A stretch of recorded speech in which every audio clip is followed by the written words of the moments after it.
anybody my age in good health, why you had to get in some branch of the service. And when I went to Georgia Tech, you could pick Navy, Signal Corps, Ordnance, or infantry.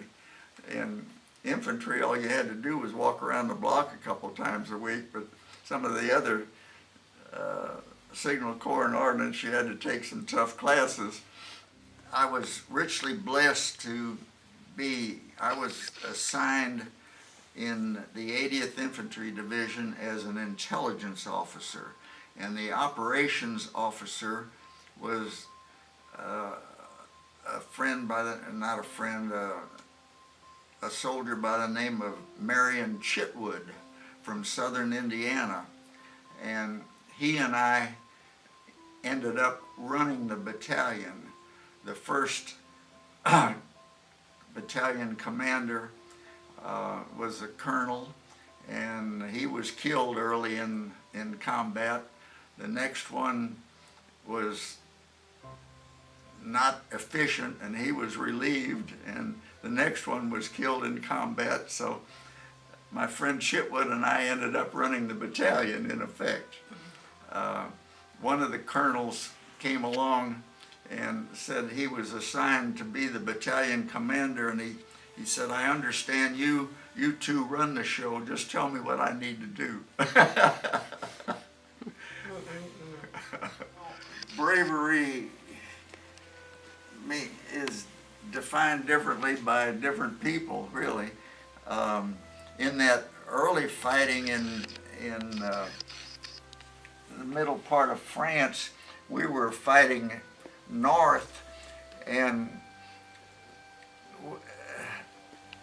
one company that I was with, and another company that my friend Chitwood was with, we took off in fog, and we crossed this big open area in fog, and when the fog lifted, why, we were at the edge of the woods with a bunch of German tanks around us. Oh my goodness. So we called for, or at least I called for, artillery on our position. And I made sure that all of us were in foxholes, or shell holes would be what it was. And I said, put your steel helmets over as much of your body as you can cover, because I'm going to call for artillery. And you get an answer from somebody way back behind the lines, "Well, we got that for your location." I said, "Yeah, but shoot it." And I didn't lose a man. Wow. The artillery came in, and that scattered the German tanks.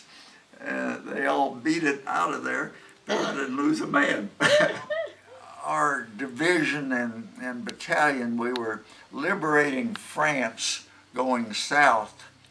On the south bank, where we were going from Germany into Austria, on the south bank was the town of Braunau, Braunau, and that's where Hitler was born. So if it'd take a couple of days to get the troops across, you might as well set up your command post in his living room. So, so I was sitting in his living room, and the war ended. This is the Bronze Star, and this is the Silver Star, which of course is a higher award, and this is the Purple Heart, and actually that is awarded to anybody who is wounded and it draws blood. So it can be a very minor bullet hole, it can be a major deal, but the rule on the Purple Heart is that you were wounded and it drew blood. I came home on the Lake Champlain as a troop carrier, and that's an aircraft carrier out here at Mayport now. And it carried troops from England home, and they dumped you off at the Jersey Shore and gave you a train ticket to where you joined the military. And I had joined in Missouri, so they gave me a train ticket to St. Louis. And I got discharged, and my wife-to-be was a student at Sullins College in Bristol, Virginia. So I called her as soon as I got discharged, and I said, "Are you ready?" And she says, "Yeah." I said, "I'll be there tomorrow." So I rode the train all night to Bristol, Virginia, and she was all packed up, ready to leave school. I says, "Are you walking out? You better tell the dean you're not getting kidnapped." She waved goodbye, and we went to Atlanta and set the wedding date.